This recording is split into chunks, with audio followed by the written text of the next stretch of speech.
अस्सलाम वालेकुम। Super daily news channel देखने वालों को, सब्सक्राइब करने वालों को, वीडियोस को लाइक करने वालों को मैं तहे दिल से वेलकम कहती हूँ अपने चैनल पे। दोस्तों, आज आपकी होस्ट जो आपकी खिदमत में रिश्ता लेकर आई है वो एक मिडिल क्लास फैमिली से ताल्लुक़ रखने वाली लड़की का रिश्ता है, जिसका नाम दोस्तों सबा है।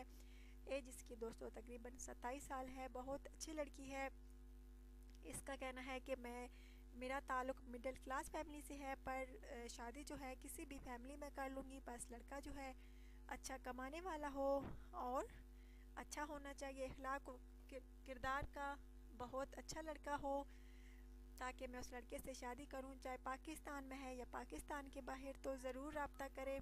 बहुत अच्छी लड़की है दोस्तों, और अच्छे रिश्ते जो है नसीब वालों को मिलते हैं। इसका कहना है कि मेरे होने वाली शोहर के तकरीबन 40 या 35 साल से ज़्यादा ना हो तो वही लोग रब्ता करें। लड़का जो है मुनासिब कमाने वाला भी हो, किसी का मोहताज ना हो।